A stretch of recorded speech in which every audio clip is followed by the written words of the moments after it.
But we knew it was the Japanese. You could see the meatballs on the underside of their wings of their planes, and we knew what was going on.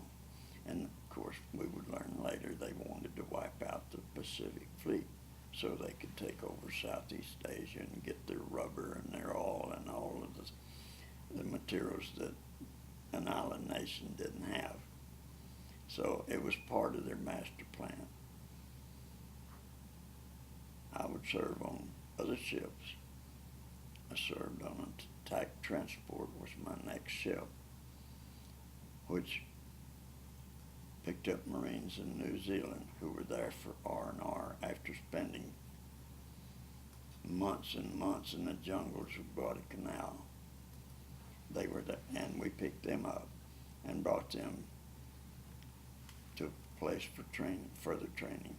Then we carried them into Tarawa, which was one of the bitterest fights, small atoll, but they had an airstrip.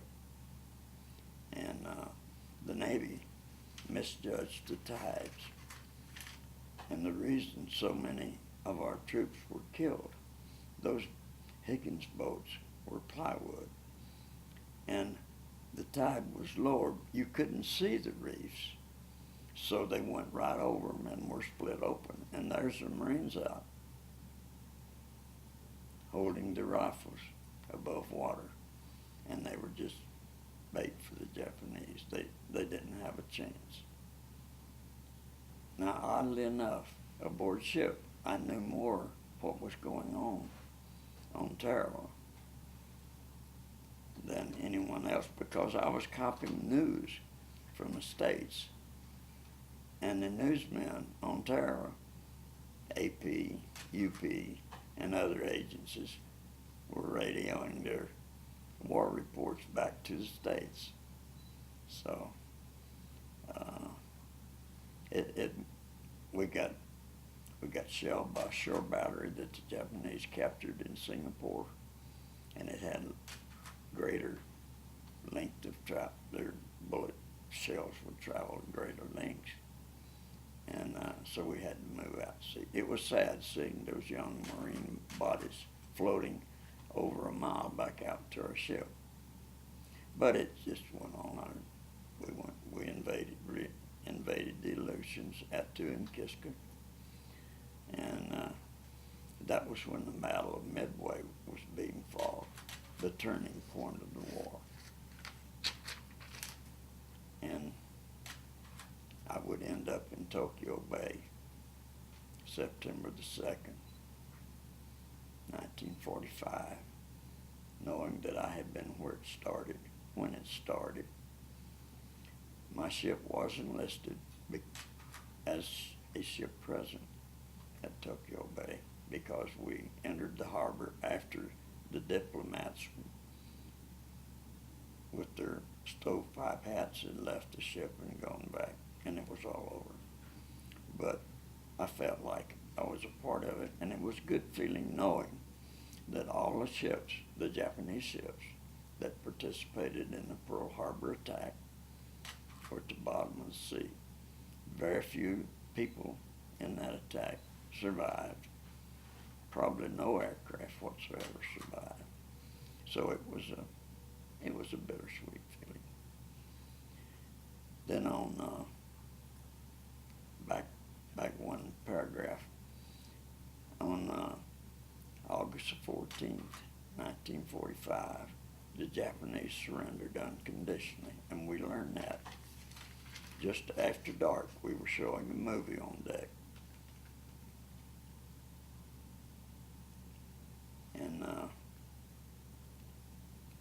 we suddenly realized we had survived. Something that I was sure was never going to happen. We had survived. And about thousands of other people had the same feeling. And the 200 or 300 ships that was gathered fired tracers into the air celebration. I have photos. It was just a great moment. I didn't know, it was against rules to consume alcohol aboard ship. But that night, mysteriously, more orange juice spiked with alcohol appeared. So we really celebrated. I'm lucky to be here. I'm lucky to be alive. I'm lucky for so many friends. I thank God for all of that. That's my story. Thank you so much. Thank you My for pleasure. serving our country. My pleasure. I did serve 22 years. Okay, can I, may I ask one? Sure, thank you. First of all, maybe you could just point out where your battle stations were? It or was down inside the ship. The Just right radio in here? room was below the water line. And where would that about be? midships. About midships? It Pretty won't. much It in won't here? be on your picture. Okay, but inside of there. Now, if I could please, I know your good friend Warren Upton. I just met him. He's the first person I became. We were fellow radio operators. I've known him Yes. for 74 years. Yes, and maybe, while I've got the video going here, you could just talk about your friend, and I can give you this video that he wanted you to have. And just maybe for 30 seconds, just talk about your friend Warren, please. Warren. That's interesting. I made a few waves. I screwed up here and there. Warren was Mr. Nice Guy. His hair was bright red, so we didn't call him Warren. You know what we called him? We called him Red. And he never got in trouble. He was a cool guy. He would go to I suspected the public library when the rest of us were trying to pick up girls or something. But neither one of us was married, of course. And he was just a great shipmate.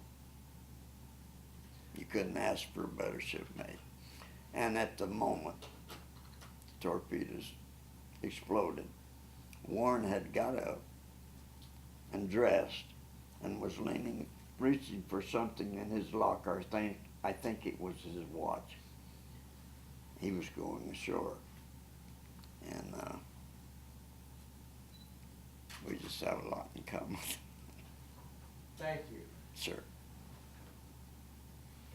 So, Bill, what'd you do the rest of the war, or the rest of the time in the service?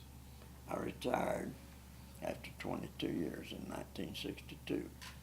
I was hired that month by the FBI to be a communications specialist.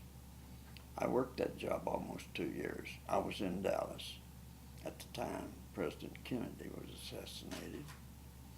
I have a letter of commendation. I don't wear it or carry it or anything for the splendid job I did. I didn't think I did anything splendid, but I took the letter and was proud of it.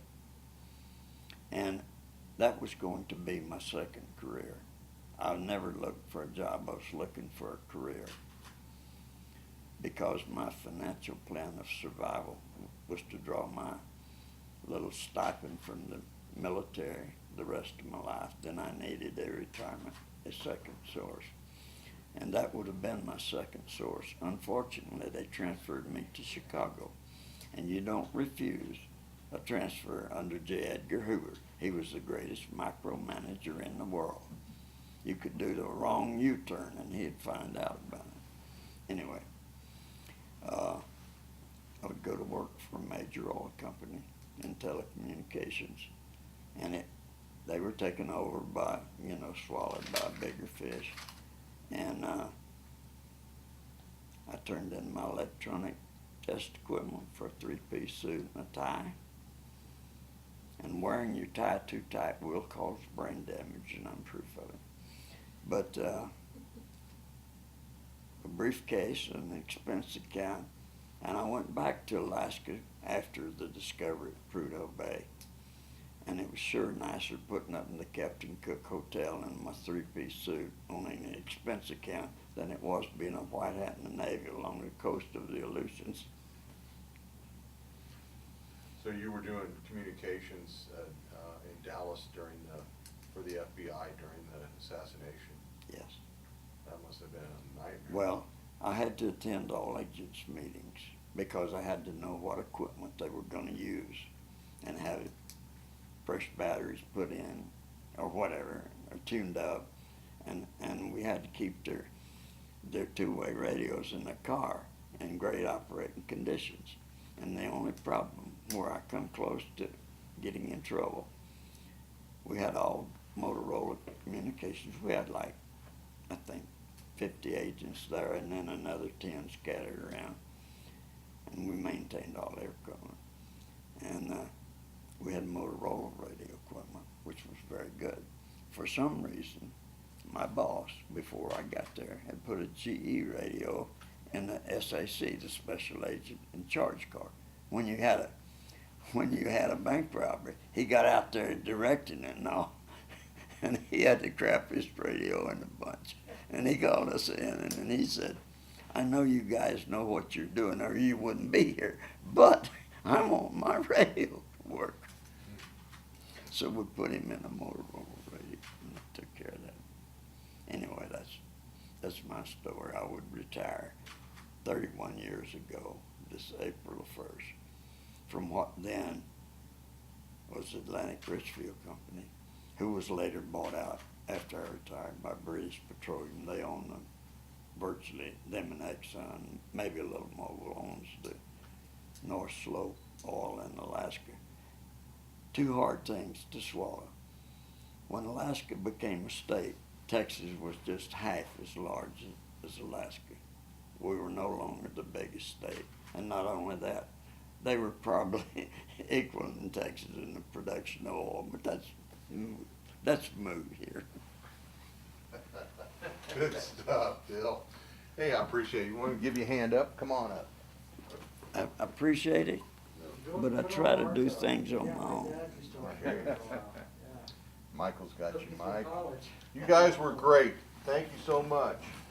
Now, Everybody. I was copying I grew guys' up in videos, so Irving, I'll and I just, was in- I don't know, what do you I guys was there want when to do? the I assassination I was happened. thinking of Boy, doing this let me video tell with you. Pam, but Yeah. nobody That else. was I mean, I'm not that doing was a this dark professionally. time. We So had what just- You know, what do you guys couldn't want me to do travel with this anywhere. video? Well, it's Michael's video. We had Without just, people So, saying, you can "Oh, talk to we had him. just Okay, watched President and Jackie come by in the parade. Mhm.